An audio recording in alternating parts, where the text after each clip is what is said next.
Hello students, मैं Rinkal Bansal PGT commerce government girls senior secondary school Kalanwali से आप सभी का आज के इस लेक्चर में स्वागत करती हूँ। बच्चों, जैसा आपको पता ही है, हमारा टॉपिक चल रहा है बिल ऑफ एक्सचेंज वाले चैप्टर का डिसऑनर ऑफ द बिल, और उसमें आज हमारा जो टॉपिक रहेगा when the bill endorse to the third party. जब बिल जो है थर्ड पार्टी को एंडोर्स कर दिया जाता है और बिल उसके बाद डिसऑनर हो जाता है, तो उस केस में हमने क्या अकाउंटिंग ट्रीटमेंट करना है। और लास्ट केस है हमारे पास when the bill is endorse more than one time. जब बिल को एक से ज़्यादा बार एंडोर्स किया गया हो तो उस केस में बिल डिसऑनर हो जाए तो उसका हमने क्या अकाउंटिंग ट्रीटमेंट करना है। तो देखो बच्चों, यहाँ पर हमारे पास सपोज करिए एक पर्सन है एक्स और एक पर्सन है बच्चों हमारे पास वाई। एक्स ने जो कुछ गुड्स हैं वो सेल करी हैं वाई को, और वाई ने क्या किया, उसके बदले में बिल एक्सेप्ट कर लिया और बिल को एक्सेप्ट करके किसको दे दिया, एक्स को। ठीक है, अब जो एक्स है वो क्या करता है, मैच्योरिटी डेट से पहले ही जो ये बिल उसे वाई से मिला है, एक थर्ड पर्सन है जेड। ठीक है, तो उसे क्या करता है, वो बिल एंडोर्स कर देता है। तो यानी वो बिल वो किसको दे देता है, जेड को दे देता है। अब मैच्योरिटी डेट वाले दिन जो जेड है वो किसके पास जाता है, वाई के पास, कि बिल की पेमेंट कर दीजिए। और वाई जो है बच्चों वो पेमेंट नहीं करता है जेड को। तो अब यहाँ पर जो बिल है ऑलरेडी थर्ड पार्टी को एंडोर्स हो चुका है और वाई ने मैच्योरिटी डेट वाले दिन जेड को पेमेंट नहीं की है। तो अब जेड जो है वापस एक्स के पास जाएगा, आपने जो मुझे बिल दिया था वो उसकी पेमेंट मेरे पास नहीं आई है। तो उसके बाद एक्स वापस किसके पास चला जाएगा, वाई के पास। तो बच्चों ये सारी प्रोसेस क्या है, when the bill endorse to the third party. जब हमने बिल जो है थर्ड पार्टी को एंडोर्स कर दिया है और उसके बाद जो बिल है वो डिसऑनर हो जाता है, यानी एक्सेप्टर जो है बिल की पेमेंट नहीं करता है किसी भी कारण से, तो उस केस में हमने तीनों पार्टी की बुक्स में क्या क्या जर्नल एंट्रीज पास करनी है। बच्चों उस केस में हमने तीनों पार्टी की बुक्स में क्या क्या जर्नल एंट्रीज पास करनी है, तो आइए सीखते हैं। जब जो है बिल डिसऑनर हो जाता है और बिल जो है ऑलरेडी थर्ड पार्टी को एंडोर्स किया जा चुका है, सबसे पहले है हमारे पास when X receive a bill duly accepted by Y. X ने जो है बिल रिसीव किया है किससे, वाई से। तो एक्स अपनी बुक्स में क्या एंट्री करता है कि उसके पास बिल आ गया, तो वो बिल रिसीवेबल अकाउंट क्या कर देता है, डेबिट कर देता है। किससे आया है, वाई से टू वाई। और इसके लिए वो क्या है, ड्रॉई के लिए बिल्स पेबल है, तो यहाँ पर वो बिल्स पेबल अकाउंट यहाँ पर क्या करेगा, क्रेडिट कर देगा। और एक्स का जो अकाउंट है वो क्या हो जाएगा, यहाँ पर डेबिट हो जाएगा। ठीक है, ये एंट्री तो वही है पुरानी, जब जो ड्रॉई है वो बिल एक्सेप्ट करता है और वो बिल जो है बाद में ड्रॉअर के पास चला जाता है। अब जो एक्स है उसने क्या किया, बिल को एंडोर्स कर दिया, किसको, थर्ड पार्टी जेड को। अब बिल जो था एक्स के पास से चला गया किसके पास, जेड के पास। तो जो यहाँ पर बिल रिसीवेबल अकाउंट डेबिट है, अब बिल चला गया तो ये यहाँ पर ये क्या हो जाएगा, क्रेडिट हो जाएगा टू बिल्स रिसीवेबल अकाउंट। और रिसीवर कौन है, जेड, तो जेड का अकाउंट यहाँ पर क्या हो जाएगा, डेबिट हो जाएगा। और उस दिन बच्चों जो थर्ड पार्टी है हमारे पास जेड, वो अपनी बुक्स में क्या एंट्री करेगी कि उसके पास बिल आ गया, तो बिल्स रिसीवेबल अकाउंट यहाँ पर वो क्या करेगा, अपनी बुक्स में डेबिट कर देगा। और उसने किससे पैसे लेने थे, एक्स से, और वो एक्स का अकाउंट क्या कर देगा, क्रेडिट कर देगा कि उसके बदले में उसे बिल रिसीव हो गया है। बच्चों इतना तो सिंपल ही है जो हमने पहले किया। अब इसके बाद मान लीजिए जो नोटिंग चार्जेस का खर्चा है, ठीक है, नोटिंग चार्जेस का खर्चा जो है वो जेड ने पे किया है उस दिन, तो ठीक है, जेड ने नोटिंग चार्जेस कैश में पे कर दिए और इसके बाद जो बिल है वो उस दिन चला जाएगा जिस दिन बिल जो है डिसऑनर हो जाता है, जिस दिन जेड जो है वाई के पास जाता है पेमेंट के लिए। तो ठीक है बच्चों, तो उस दिन एक्स जो है अपनी बुक्स में क्या एंट्री करेगा कि उसने जेड को पेमेंट करनी है किस चीज़ की? एक तो जो उसने उसको बिल दिया था वो वाली पेमेंट, प्लस जो जेड ने नोटिंग चार्जेस का खर्चा किया है वो। तो ये दोनों पेमेंट किसके द्वारा की जाएंगी? एक्स के द्वारा जेड को की जाएंगी। और ये पेमेंट जो है एक्स वो किससे वसूल करेगा? वाई से, क्योंकि जो नोटिंग चार्जेस लगे हैं वो किसकी गलती की वजह से लगे हैं? वाई की गलती की वजह से। तो उस दिन जो है एक्स अपनी बुक्स में क्या एंट्री करेगा? Bill is dishonour at the time of maturity and noting charges paid by the third party. ठीक है, ये अपनी बुक्स में एंट्री करेगा कि मैंने वाई से पैसे अब लेने हैं। कितने लेने हैं? जितनी बिल की अमाउंट है प्लस जो नोटिंग चार्जेस थर्ड पार्टी को पे करने पड़ गए। वो फाइनल रिस्पॉन्सिबिलिटी किसकी है? ड्रॉई की, क्योंकि उसकी गलती की वजह से लगे हैं, उसने पेमेंट नहीं की है। और ये सारी पेमेंट उसने किसको करनी है? जेड को। जेड उसका क्या हो गया? क्रेडिटर हो गया। तो जेड का अकाउंट यहाँ पर क्या हो जाएगा? क्रेडिट हो जाएगा। और जो जेड है उस दिन क्या एंट्री करेगा? उसके पास बिल चला जाएगा, बिल रिसीवेबल अकाउंट क्रेडिट हो जाएगा। क्यों? क्योंकि वो पेमेंट वाले दिन बिल लेकर किसके पास जाएगा? वाई के पास। वाई को प्रेजेंट करेगा बिल, और साथ में जो वो नोटिंग चार्जेस कैश में पे करेगा तो वो क्या एंट्री करेगा? To cash account. ठीक है, यहाँ पर बिल की अमाउंट आएगी और यहाँ पर जो नोटिंग चार्जेस उसने कैश में पे किए हैं। और ये सारी अमाउंट उसने किससे लेनी है? एक्स से, क्योंकि जो बिल था वो एक्स ने ही दिया था जेड को कि आप वाई से पैसे ले लेना। तो अब जो है इसका तो वाई से कोई कंसर्न नहीं है, जो एक्स जो है वो पेमेंट करेगा किसको? जेड को। तो उसने एक्स से पैसे लेने हैं, एक्स उसका डेटर बन गया। तो एक्स अकाउंट यहाँ पर क्या हो जाएगा?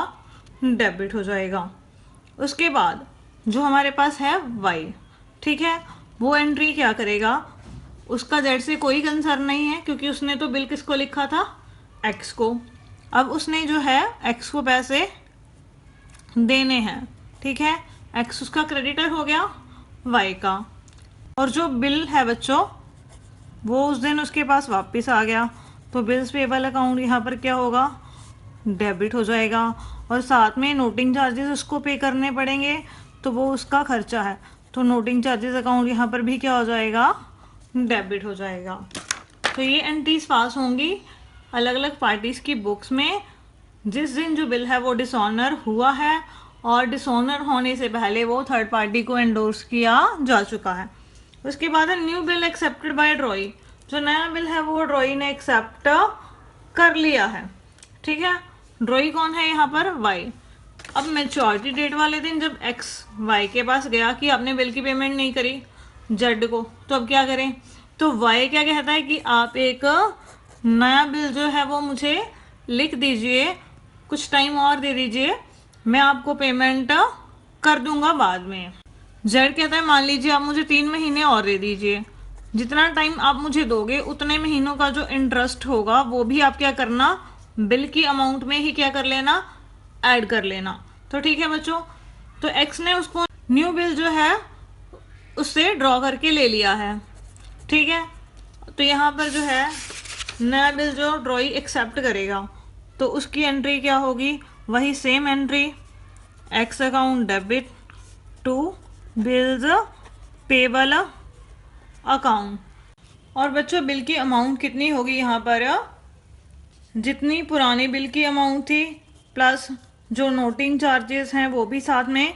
और अगर जो ड्रॉई है उसने जो इंटरेस्ट है जितना टाइम पीरियड उसने अलग से मांगा है उसे दोबारा दिया गया है, उतने टाइम पीरियड का जो इंटरेस्ट है अगर उसने वो भी पे नहीं किया है तो इंटरेस्ट भी यहाँ पर क्या हो जाएगा? ऐड हो जाएगा। ठीक है, और ये जो ड्रॉर है वो अपनी बुक्स में क्या एंट्री करेगा? उसके पास बिल आ जाएगा तो वो बी आर अकाउंट यहाँ पर क्या कर देगा? डेबिट कर देगा। और जो ड्रॉई है उसका अकाउंट यहाँ पर वो क्या कर देगा? क्रेडिट कर देगा टू वाई। तो ये एंट्रीज होंगी तीनों पार्टी की बुक्स में। तो आइए बच्चों अब हम इसके एग्जाम्पल स्टार्ट करते हैं। बच्चों अब है हमारे पास एग्जाम्पल नंबर 21। इसमें हमारे पास क्या दिया गया है कि एक पर्सन है हमारे पास वाई, उसने जो कुछ गुड्स हैं वो खरीदी हैं। किससे खरीदी हैं? एक दूसरा पर्सन है एक्स, उससे उसने कुछ गुड्स खरीदी हैं। कितने रुपीस में खरीदी हैं गुड्स? 60,000 रुपीज़ की उसने गुड्स खरीदी हैं और इनके ऊपर 9% जो है CGST और SGST लगा हुआ है। ठीक है बच्चों, और ये जो गुड्स खरीदी हैं वाई ने एक्स से कब खरीदी हैं? 1 जून 2018 को। और उसी दिन जो है वाई ने बिल एक्सेप्ट कर लिया है एक्स से कितने महीनों का? 3 महीनों का, कि मैं 3 महीनों बाद आपकी पेमेंट कर दूंगा। तो 1 जून को उसने गुड्स खरीदी हैं और उसी दिन उसने बिल एक्सेप्ट कर लिया है। तो इसका मतलब बिल की जो ड्यू डेट होगी वो कब होगी? हमारे जो 3 महीने हैं 1 जुलाई, 1 अगस्त, 1 सितंबर को हो जाएंगे। और उसमें हम क्या करेंगे? 3 डेज जो होंगे ग्रेस के वो ऐड कर देंगे। ठीक है, 3 मंथ्स प्लस 3 डेज जो है ग्रेस के ऐड कर देंगे। तो इसकी जो ड्यू डेट बनेगी बिल की वो कितनी बनेगी? 4 सितंबर 2018 को। ठीक है बच्चों, इतना क्वेश्चन तो हमारे पास सिंपल है। और एक्स ने आगे क्या किया? जिस दिन वाई ने बिल जो है एक्सेप्ट किया है 1 जून 2018 को, उसके 3 दिन बाद, 3 दिन बाद मतलब 4 जून 2018 को जो बिल था उसने आगे किसको दे दिया? एक पर्सन था जेड, उसने ये वाला जो बिल है इसको एंडोर्स कर दिया। किस दिन किया है? 4 जून 2018 को। ठीक है, अब बिल जो था 4 सितंबर 2018 को ड्यू होना था। मीन्स 4 सितंबर 2018 को जो जेड है वो वाई के पास गया पेमेंट लेने के लिए, और जो वाई था उसने भुगतान नहीं किया जेड को। कब? 4 सितंबर 2018 को। तो उस दिन जो जेड था उसने 200 रुपीज़ जो बच्चों नोटिंग चार्जेस के पे किए हैं। तो इतना क्वेश्चन हमें पहले सॉल्व करना है, बाकी जो हमें क्वेश्चन दिया गया है उसे हम आगे देखेंगे। पहले इतने क्वेश्चन की हम जर्नल एंट्रीज पास करते हैं। बच्चों यहाँ पर हमने जर्नल एंट्रीज का जो परफॉर्मा है बना लिया है तीनों पार्टीज की बुक्स में, एक्स, वाई और जेड की बुक्स में। सबसे पहले 1 जून 2018 को एक्स ने क्या किया है? माल जो है बेचा है वाई को। तो एक्स अपनी बुक में क्या एंट्री करेगा? Y account debit to sales account, और उसके ऊपर उसे CGST और SGST भी कलेक्ट हुआ है वाई से। तो वो जो आउटपुट CGST है वो भी क्या हो जाएगा? साथ में क्रेडिट हो जाएगा टू आउटपुट SGST अकाउंट। जो सेल वैल्यू है बच्चों वो है 60,000 की, और 60,000 के ऊपर हमारे पास 9% जो है हमारे पास CGST की रेट है और 9% ही SGST की रेट है। इसका 9% करेंगे तो हम ये कितना आ जाएगा? 5400 रुपये, और ये भी आ गया 5400 रुपये। तो टोटल हमने वाई से कितने लेने हैं टैक्सेस की अमाउंट मिलाकर? 70,800 रुपये। तो वाई का अकाउंट उतनी अमाउंट से क्या हो जाएगा? डेबिट हो जाएगा। उसके बाद बच्चों जो वाई है उस दिन क्या एंट्री करेगा? उसने माल खरीदा है तो उसके पास गुड्स आ गई, तो परचेजेस अकाउंट क्या करेगा? वो डेबिट कर देगा अपनी बुक्स में। और जब उसने माल खरीदा है उसके ऊपर जो ये CGST और SGST उसको पे करना पड़ रहा है, उसके लिए वो क्या है? इनपुट CGST, तो वो भी साथ में क्या हो जाएगा? डेबिट हो जाएगा। और इनपुट SGST अकाउंट डेबिट। और ये सारी अमाउंट उसने किसको पे करनी है? एक्स को। 60,000 की गुड्स है, 5,400 जो है ये हमारे टैक्सेस हैं, और टोटल अमाउंट हो गई हमारे पास ये 70,800 रुपीज़। अब उसी दिन जो है वाई ने बिल एक्सेप्ट कर लिया है और एक्स को वो बिल रिसीव हो गया है वाई से। तो ये अपनी बुक्स में क्या एंट्री करेगा कि बिल आ गया, बिल रिसीवेबल अकाउंट डेबिट। किससे आया है? देने वाला कौन है? Y, to Y. Credit the giver, 70,800 रुपये का वो बिल है। और ये अपनी बुक्स में क्या एंट्री करेगा कि इसके पास से बिल चला गया टू बिल्स पेबल अकाउंट, और रिसीव करने वाला कौन है बिल को? एक्स। तो एक्स का अकाउंट यहाँ पर क्या हो जाएगा? डेबिट हो जाएगा 70,800 रुपये से। उसके बाद जो एक्स है उसने क्या किया है 4 जून 2018 को जो ये बिल आया था वाई से, उसने ये बिल किसको दे दिया, जेड को। तो हम एंट्री कब पास करेंगे अब 4 जून 2018 को, जब एक्स ने जेड को बिल एंडोर्स किया है। 4 जून 2018 को एक्स अपनी बुक में क्या एंट्री करेगा कि जो बिल है वो उसके पास से चला गया, जो यहाँ पर उसने डेबिट किया था अब चला गया, तो वो उसको क्या कर देगा, क्रेडिट कर देगा टू बिल्स रिसीवेबल अकाउंट। और रिसीव करने वाला कौन है, बिल को जेड, तो जेड का अकाउंट यहाँ पर हमने क्या कर दिया, डेबिट कर दिया, डेबिट द रिसीवर। कितनी अमाउंट है बिल की, 70,800। ठीक है बच्चों। उसके बाद इस दिन वाई अपनी बुक्स में कोई एंट्री नहीं करेगा क्योंकि ट्रांजैक्शन किसके बीच में हुई है, एक्स और जेड के बीच में। जेड जो है अपनी बुक में क्या एंट्री करेगा 4 जून 2018 को, उसके पास बिल आ गया तो बिल रिसीवेबल अकाउंट वो क्या कर देगा, डेबिट कर देगा, कितने से, 70,800 से। और जो बिल है वो उसे किससे रिसीव हुआ है, एक्स से, और एक्स का अकाउंट यहाँ पर वो क्या कर देगा, क्रेडिट कर देगा, क्रेडिट द गिवर, यहाँ पर रूल लग जाएगा। अमाउंट आएगी 70,800 रुपीज़। ठीक है बच्चों।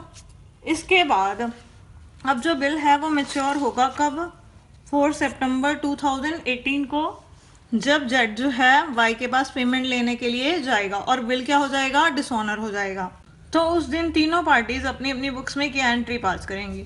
सबसे पहले जेड अपनी बुक्स में एंट्री पास करेगा क्योंकि उसने 200 रुपये जो है नोटिंग चार्जेस के भी क्या किए हैं, पे किए हैं। ठीक है, तो वो अपनी बुक में क्या एंट्री करेगा कि वापस मैंने एक्स से पैसे लेने हैं, वो एक्स के पास चला जाएगा कि वाई ने तो मुझे पेमेंट की ही नहीं, आपने जो मुझे बिल दिया था। तो अब जेड जो अपनी बुक में एंट्री रिकॉर्ड करेगा कि उसने एक्स से अब पैसे लेने हैं, एक्स अकाउंट यहाँ पर वो क्या कर देगा, डेबिट कर देगा, जो यहाँ पर उसने क्रेडिट की थी अमाउंट वो, प्लस जो उसने नोटिंग चार्जेस पे किए हैं वो भी वो जेड किससे वसूल करेगा, एक्स से, क्योंकि उसने तो बिल एक्स से ही लिया है, तो वो जेड जो है वो एक्स से वसूल करेगा, और एक्स को बिल किससे मिला था, वाई से, तो एक्स किससे वसूल करेगा, वाई से। तो फाइनली जो बर्डन है नोटिंग चार्जेस का वो किसके ऊपर आएगा, वाई के ऊपर। तो यहाँ पर उसके पास से बिल चला गया, डिसऑनर हो गया, तो बिल रिसीवेबल अकाउंट यहाँ पर वो क्रेडिट कर देगा, साथ में जो उसने 200 नोटिंग चार्जेस पे किए हैं, तो बैंक अकाउंट यहाँ पर क्या हो जाएगा, क्रेडिट हो जाएगा। 200 ये, 70,800 ये, तो टोटल वो एक्स से कितनी अमाउंट लेगा, 71,000। और उसके बाद ये अपनी बुक में क्या एंट्री करेगा उस दिन कि मैंने वाई से पैसे लेने हैं, एक्स एंट्री करेगा, और मैंने ये पैसे किसको देने हैं, जेड को देने हैं। तो ये क्या करेगा, वाई से उसने पैसे लेने हैं तो वाई का अकाउंट वो क्या कर देगा, डेबिट कर देगा, और उसने जेड को देने हैं और जेड का अकाउंट वो क्या करेगा, क्रेडिट कर देगा, कितने से, 71,000 से। ठीक है बच्चों।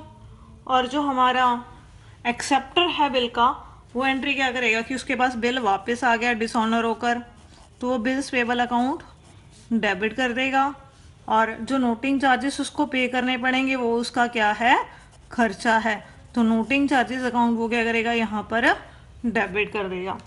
70,800 बिल की अमाउंट है और 200 नोटिंग चार्जेस हैं, और ये सारी अमाउंट उसने किसको पे करनी है, एक्स को।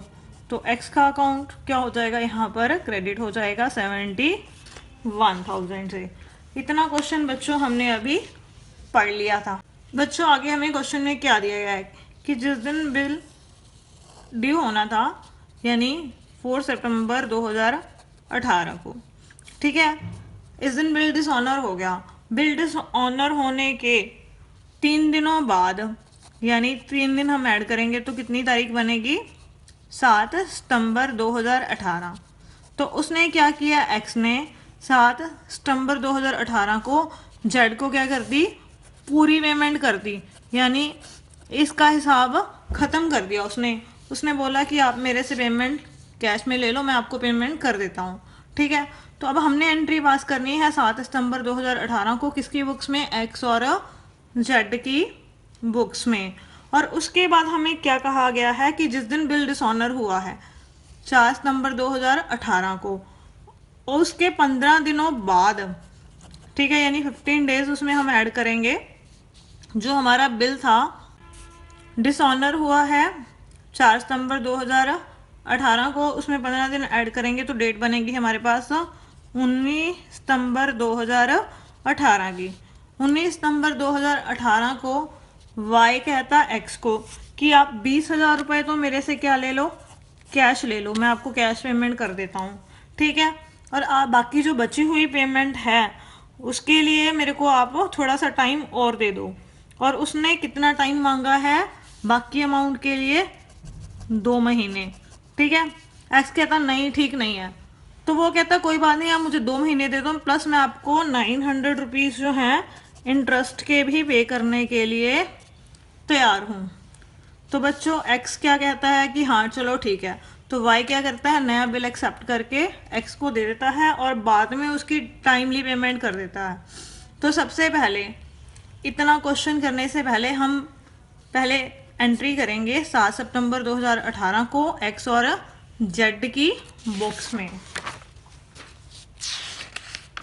तो यहाँ पर आ गया हमारे पास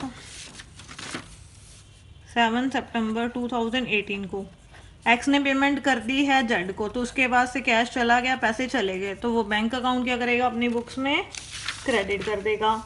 और पेमेंट उसने किसको की है, जेड को, तो डेबिट द रिसीवर, कितनी अमाउंट, 71,000 रुपीज़। और जेड अपनी बुक्स में क्या एंट्री करेगा कि उसके पास पैसे आ गए, तो बैंक अकाउंट यहाँ पर क्या कर देगा, वो डेबिट कर देगा। किससे आए हैं, एक्स से 71,000 से।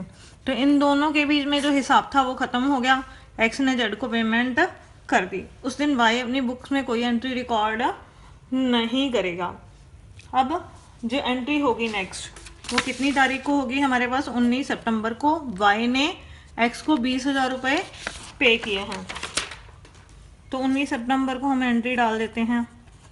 एक्स के पास पैसे आ गए तो वो अपनी बुक्स में एंट्री करेगा, bank account debit to Y, कितने आए हैं, 20,000 रुपये, ठीक है। और वाई की बुक्स में क्या एंट्री होगी कि उसके पास पैसे चले गए, तो बैंक अकाउंट क्या करेगा, क्रेडिट कर देगा। और उसने पेमेंट किसको की है, एक्स को।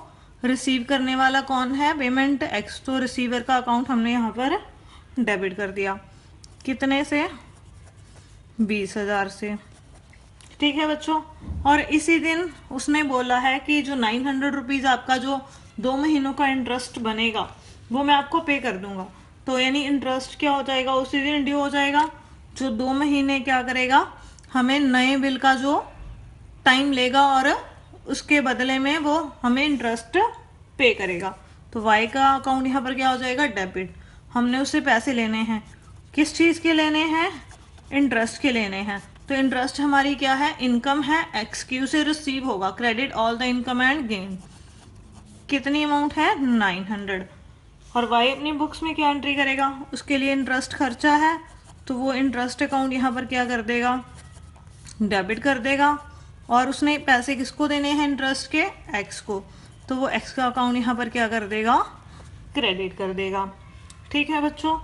उसके बाद उसी दिन एक्स के पास नया बिल आ गया, वाई ने नया बिल एक्सेप्ट कर लिया, तो जो है बिल रिसीवेबल अकाउंट यहाँ पर क्या हो जाएगा, डेबिट हो जाएगा टू वाई। और बिल की बच्चों अमाउंट कितनी होगी वो हमें निकालनी पड़ेगी। यहाँ पर टोटल 71,000 जो थे बच्चों वाई ने एक्स को पे करने थे नोटिंग चार्जेस मिलाने के बाद, ठीक है। उसके बाद 900 जो रुपीज़ थे वो इंटरेस्ट लग गया, ये इंटरेस्ट आ गया, तो 71,900 टोटल अमाउंट बनती थी। और उसमें से वाई ने एक्स को 20,000 जो रुपीज़ थे वो पे कर दिए थे, तो बाकी अमाउंट कितनी बची, 51,900, इतनी अमाउंट पे कर दी है उसने।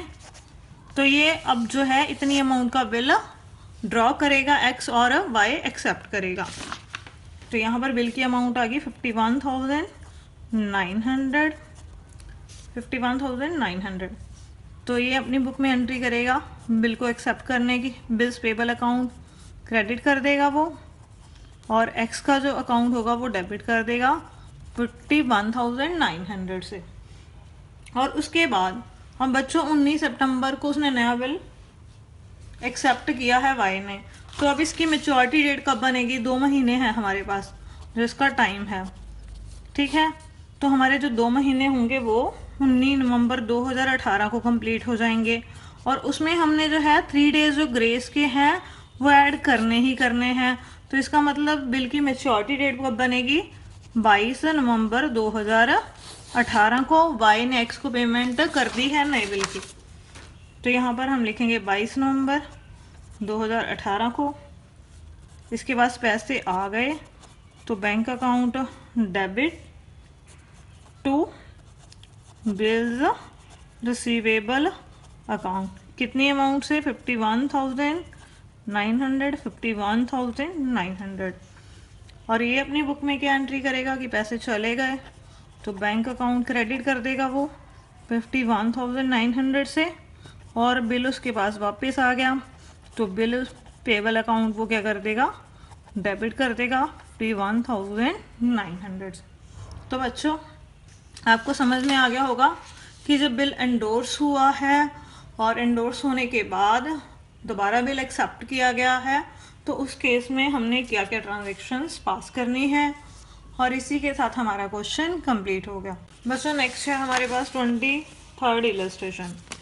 23rd इलस्ट्रेशन में हमारे पास क्या दिया है इन्होंने कि विभा है हमारे पास एक पर्सन, 1 जनवरी 2017 को उसने कुछ जो गुड्स हैं वो सोल्ड करी हैं। किसको? सुधा को, ठीक है। कितनी अमाउंट की वो गुड्स हैं? 18,000 रुपीज़ की। और उसी दिन जो है सुधा ने बिल एक्सेप्ट कर लिया है कितने महीनों का? 2 महीनों का, ठीक है। और उसने अपनी एक्सेप्टेंस दे के वो जो बिल था वो रिटर्न कर दिया विभा को। और विभा ने क्या किया? एक्सेप्टेंस के बाद उसने जो बिल उसे सुधा से रिसीव हुआ था उसने वो वाला बिल आगे गीता को एंडोर्स कर दिया। अब जो बिल है विभा ने आगे किसको एंडोर्स कर दिया? गीता को। कब? उसी दिन, सेम डे, यानी 1 जनवरी को, ठीक है। अब देखो बच्चों ये जो 2 महीने हैं हमारे कब कंप्लीट होंगे बिल के? 1 जनवरी से 1 फरवरी और 1 फरवरी से 1 मार्च। और बिल की ड्यू डेट क्या होगी? 1 मार्च में हम क्या करेंगे? 3 डेज जो है ग्रेस के ऐड कर देंगे। तो वो आ गई हमारे पास 4 मार्च।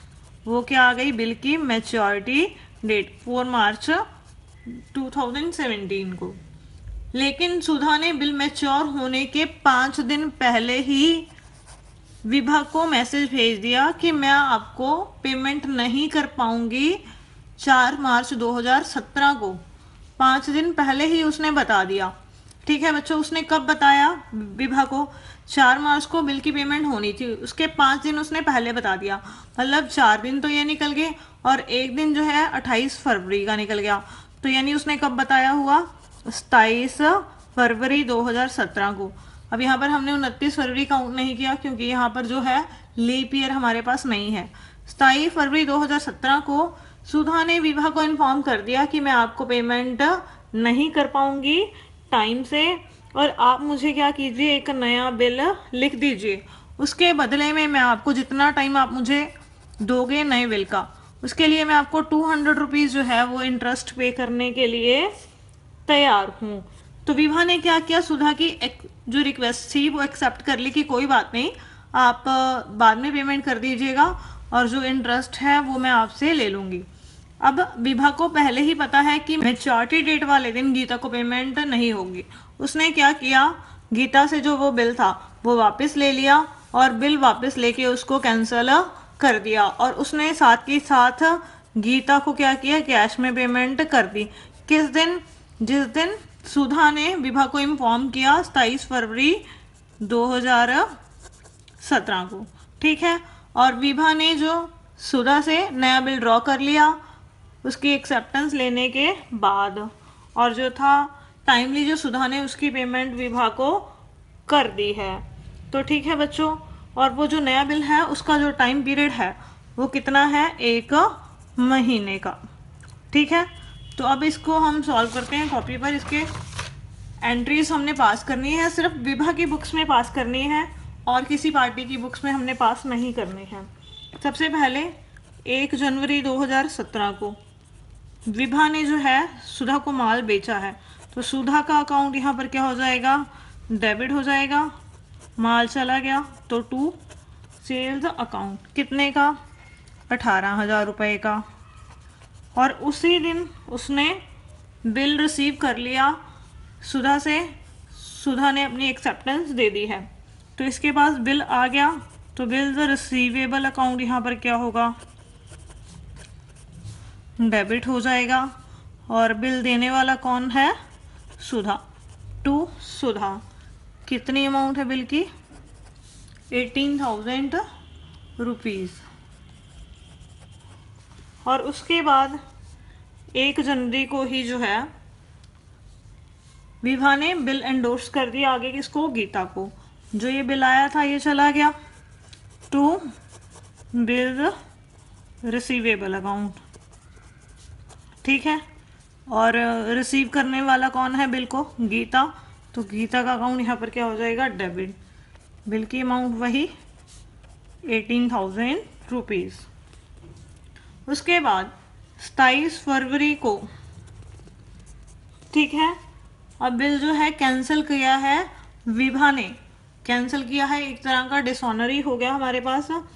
अब उसने सुधा से पैसे लेने हैं और उसने जो ये पैसे हैं गीता को देने हैं, वही एंट्री पास होगी बिल के डिसऑनर होने की, चाहे उसने बिल कैंसिल किया है। 18,000 रुपीज़ ये आ गए हमारे पास। उसके बाद 27 फरवरी को विभा ने साथ की साथ पेमेंट कर दी है गीता को, तो गीता को पेमेंट की है, तो गीता का अकाउंट यहाँ पर हम डेबिट कर देंगे। और पैसे चले गए तो बैंक अकाउंट यहाँ पर क्या हो जाएगा हमारे पास, क्रेडिट हो जाएगा। कितना, 18,000 से। और जो बिल हम एक्सेप्ट कर रहे हैं सुधा से, उसके बदले में वो हमें 200 रुपीज़ इंटरेस्ट देगी, तो ये इंटरेस्ट क्या होगा, ड्यू हो जाएगा। कब, 27 फरवरी को। तो विभा एंट्री करेगी अपनी बुक्स में 27 फरवरी को कि इंटरेस्ट उसकी इनकम है, तो वो इंटरेस्ट अकाउंट क्या करेगी, क्रेडिट कर देगी, credit all the income and gain. और इंटरेस्ट के पैसे उसने किससे लेने हैं, सुधा से, तो सुधा का अकाउंट यहाँ पर क्या हो जाएगा, डेबिट। कितने से, 200 रुपीज़ से। उसके बाद बच्चों उसने उसी दिन नया बिल रिसीव कर लिया है सुधा से, उसने अपनी एक्सेप्टेंस दे दी है, तो हमारे पास बिल आ गया, तो बिल रिसीवेबल अकाउंट यहाँ पर क्या होगा, डेबिट हो जाएगा टू सुधा। कितने से, अब देखो बच्चों 18,000 तो बिल की अमाउंट थी, प्लस 200 रुपीज़ जो इंटरेस्ट की अभी हमने उससे लेने हैं, इंटरेस्ट की अमाउंट हमें रिसीव नहीं हुई है, तो टोटल अमाउंट हो जाएगी 18,200 रुपीज़। और 1 महीने बाद उसकी पेमेंट हो गई। अब 27 फरवरी को बिल लिखा गया है, ठीक है, तो 27 फरवरी में अगर 1 महीना हम काउंट करें तो ये हमारे पास कब बनेगा, 27 मार्च को। और उसमें हम क्या करेंगे, 3 डेज ग्रेस की ऐड कर देंगे, तो पेमेंट की तारीख कितनी होगी, 30 मार्च की। तो ये आ गई नए बिल की पेमेंट की तारीख, 30 मार्च। उस दिन हमें पैसे रिसीव हो गए सुधा से, बिल के तो पैसे आ गए, तो बैंक अकाउंट यहाँ पर क्या हो गया, डेबिट हो गया। और बिल रिसीवेबल अकाउंट यहाँ पर क्या हो जाएगा, क्रेडिट हो जाएगा। कितने से, 18,200 रुपीज़ से। ठीक है बच्चों, तो ये क्वेश्चन था, जब जो बिल था हमने एंडोर्स कर दिया था और वो बिल क्या हो गया, डिसऑनर हो गया, तो उस केस में हमने ड्रॉअर की बुक्स में सिर्फ एंट्री पास करनी थी। तो इसी के साथ ये क्वेश्चन भी हमारा कंप्लीट हो गया। बच्चों अभी हमने एग्जाम्पल कर लिए जब बिल थर्ड पार्टी को एंडोर्स किया जाता है और उसके बाद जो बिल है वो डिसऑनर हो जाए। अब हम करेंगे last case, case number 4, when the bill is endorse more then 1 time. जब बिल को एक से ज़्यादा बार क्या किया जाता है, एंडोर्स किया जाता है। बच्चों हम वही एग्जाम्पल लेते हैं जो हमने पहले लिया था कि एक्स ने वाई को जो कुछ गुड्स सेल करी हैं और एक्स ने उसके बदले में बिल रिसीव किया है।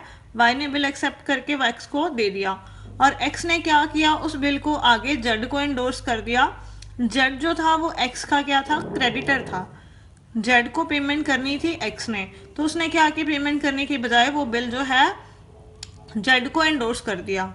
अब आगे जो ये जेड है वो जो बिल किसी और पार्टी ए को एंडोर्स कर दे बिल, मान लो उसने आगे पेमेंट करनी है एक्स को, तो जेड जो है वो बिल ए को दे दे और ए फर्दर उस बिल को किसी और पार्टी बी को एंडोर्स कर दे, आगे की आगे वो बिल पास हो जाता है। तो जो बी है वो मेच्योरिटी डेट वाले दिन किसके पास जाएगा, वाई के पास पेमेंट लेने के लिए।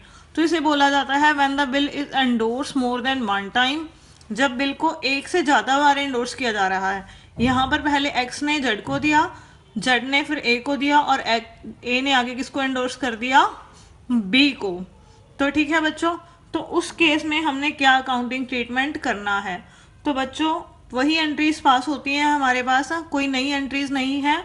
जो एंट्रीज हमने यहाँ पर सीखी हैं, जब बिल किसी थर्ड पार्टी को एंडोर्स किया जाता है और उसके बाद जो है बिल डिसऑनर हो जाता है। तो हम इसका एक एग्जाम्पल करेंगे और उसके माध्यम से समझेंगे। बच्चों हमारे पास है इलस्ट्रेशन नंबर 28। इसमें हमारे पास क्या दिया गया है कि जो ए है उसने कुछ गुड्स सोल्ड करी हैं 80,000 रुपीज़ की, किसको, बी को, प्लस उस पर IGST भी वसूला है उससे कितने परसेंट की रेट से, 12% की रेट से। और जो बिल है वो लिखा है ए ने बी को और बी को बोला है कि 3 महीने बाद आप पेमेंट कर दोगे। तो बी ने अपनी एक्सेप्टेंस देकर जो वो बिल था ए को वापस कर दिया और ए ने आगे सेम डे उस बिल को किसको एंडोर्स कर दिया, सी को, और सी ने आगे उस बिल को आगे एंडोर्स कर दिया डी को। ठीक है बच्चों, और डी ने क्या किया, ये हमारा बैंक है, बैंक से वो बिल था वो क्या किया, डिस्काउंट करवा लिया मेच्योरिटी डेट से पहले ही। कितने परसेंट की रेट से डिस्काउंट चार्जेस लिए हैं बैंक ने, 15% पर एनम की रेट से। और मेच्योरिटी डेट वाले दिन जो बैंक है वो किसके पास गया, बी के पास पेमेंट लेने के लिए, और बी ने जो है बैंक को पेमेंट नहीं की, तो बिल डिसऑनर हो गया यहाँ पर। ठीक है बच्चों, बिल डिसऑनर हो गया और बैंक ने 400 रुपीज़ जो है नोटिंग चार्जेस के पे किए हैं। तो हमने क्या करना है, एंट्रीज करनी है सभी पार्टी की बुक्स में, ए की, बी की, सी और डी की बुक्स में। तो यहाँ पर मैंने इन चारों की बुक्स में जर्नल एंट्रीज के परफॉर्मेंस बना लिए हैं। तो सबसे पहले ए ने माल बेचा है बी को, तो ए क्या एंट्री रिकॉर्ड करेगा कि उसने बी से पैसे लेने हैं, बी अकाउंट डेबिट, माल चला गया टू सेल्स अकाउंट, और उसके साथ उसको IGST की अमाउंट भी रिसीव होगी to output IGST account. Sales है 80,000 रुपीज़ की और उसके ऊपर जो रेट है IGST की वो 12% है। 80,000 का हम 12% करेंगे तो कितना आ जाएगा, 9,600। तो ए ने बी से कितनी अमाउंट लेनी है, टोटल 89,600 रुपीज़।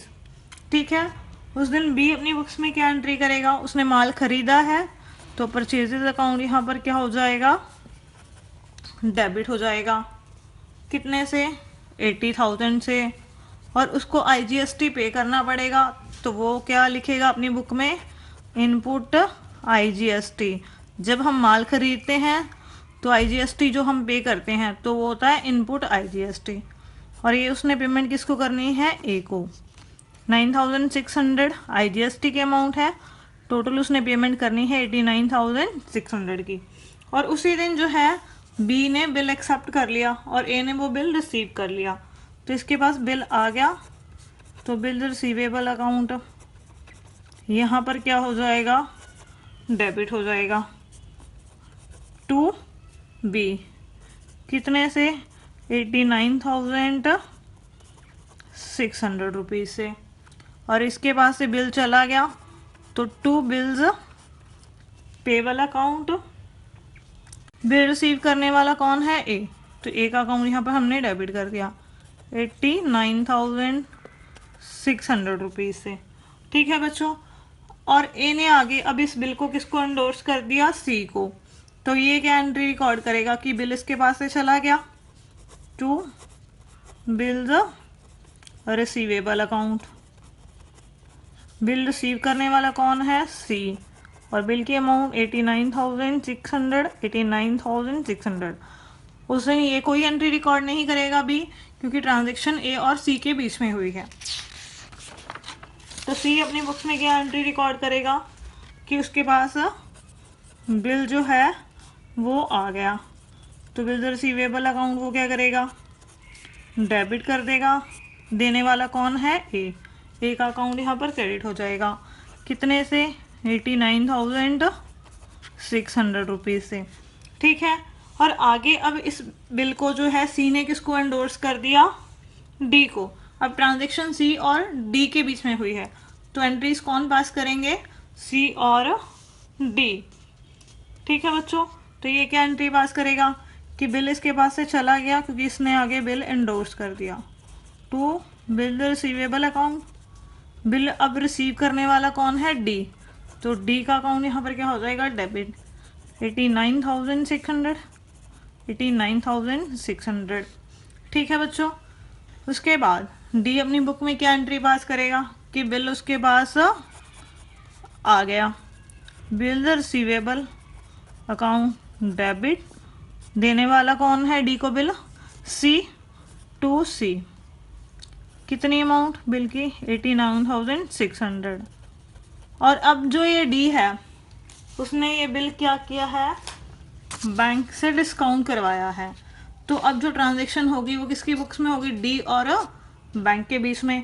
और बैंक की तो हम यहाँ पर रिकॉर्ड कर ही नहीं रहे, हम डी की एंट्रीज रिकॉर्ड कर रहे हैं उसकी बुक्स में। तो हम सिर्फ किसकी बुक में पास करेंगे? बिल की डिस्काउंट करवाने की एंट्री सिर्फ डी की बुक में।